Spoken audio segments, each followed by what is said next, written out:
Routine Exploits is a Niagara-based arts and music label getting set to present a one-day music crawl style festival. It's called Pollination. It's this Saturday, July 8th. Matt Jekyll and Matt Newen join us. Matt J, we'll begin with you. Tell us all about Routine Exploits. What exactly is it? Routine Exploits, we're a music label. We put on events. When it comes down to it, we're almost like a band. Like there's 5 of us in the group, and we just see the gaps in the local music scene and try to fill those gaps. So if we have a cool idea for a show, we do that. If we find like a cool artist or project to hop on board with and help in some way, we do that. At this point, we're just trying to take what exists in the local scene and facilitate more growth, build it up, and just make like some fun, exciting, cool stuff happen. When did you begin your Routine Exploits? About 2 years ago, coming out of the pandemic, looked around and just saw, it's like I have all these friends who are artists, but there's nothing really going on. So just tried to get some stuff started at that point. It's only been in the last half a year or so that got Matt and a bunch of other people on board. And I think things have really picked up the pace since then. We've also got tons of other people in the local scene now who've kind of been activated and are doing their own thing. So like Chubb did Chubb Fest. We've got Logan, who's got Mount File doing heavy shows. Kirk's got Medium Baby, like tons of people with bands, and he's taking that initiative now. Like everyone's just kind of like in that mindset of let's make stuff happen, let's all connect and have like a big thing happen. And that's a big reason why we wanted to do this thing on July 8th, which is like facilitate that next thing where like everyone comes out, like everyone who's a part of this scene comes out and does something big. Right. Matt, and you came on board, you're from Toronto, so how did you connect with these St. Catharines people? Funny enough, when I chose St. Catharines as kind of my destination to relocate, it was primarily because I felt like I already had some roots here, even though I'd never really spent time in St. Catharines before. And part of it was just through social connections. I'd known Matt's sister, Amarin, and even though I hadn't even met Matt yet, I knew that Routine Exploits was a thing and that there was a lot of kind of exciting experimental music and events that were happening. And I saw that as an opportunity to, relocate to a place where there's already opportunities where I can see myself getting involved.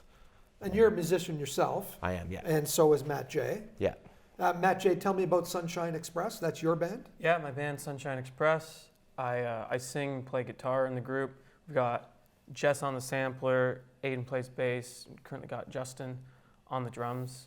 We're like a rock and roll group, and we do some different things with it. Just try to have a good show, lots of energy, and And Matt Newen, your band is much different. Turtle Pleasure? Turtle Pleasure is both new and old. New in the sense that it's a new endeavor, and old in the sense that it's with some good friends of mine that I've been playing with and just exploring arts with for years. They're people who I went to university with and just creatively great minds. So when we decided that we wanted to try playing some music together, the idea was that we just want to give ourselves a forum to do just experimentation and improvisation, and just bounce off of each other and see where it goes. Yeah. The neat thing about all the artists in, I guess, your stable for cross-pollination is so many different genres. And you've got a couple of different venues, really 2 different venues, but each with 2 spaces. Can you go over some of the acts and how this is all coming together? It's only $20 too, which is a great price. 13 artists, 4 stages across 2 venues, 1 day only, $20. It's a big thing with us that we want to facilitate spaces for like more alternative genres or outsider genres, people who are into that spirit of experimentation and that do-it-yourself mentality. Yeah, you mentioned the do-it-yourself, the DIY, and all of these artists, I mean, sometimes they're creating all of this from the safety of their bedroom. So this gives them a chance to get out and perform for people, which is a rare opportunity for some of them, Matt. Yeah, I think when I moved here, I met so many creative people, and it's so very clear that art is a very important aspect of the community downtown St. Catharines. But not to, talk down on anything that anybody else was already doing, but it did feel like there was kind of a lack of opportunity, or at least it didn't feel very accessible for creative people to find places to showcase what they were doing. And so we just want to give people those opportunities, regardless of what it is that they're trying to do. I think when we talk about experimentation, it's less about a certain sound and more about just an approach and being willing to put yourself out there and let yourself be creative and just see where it goes. For sure. Yeah. So July 8th, Cross-Pollination. It's at the NAC and Archives, and it's downtown St. Catharines. $20. Tickets at nac.org. Gentlemen, thanks for joining us. Thank you. Thank you.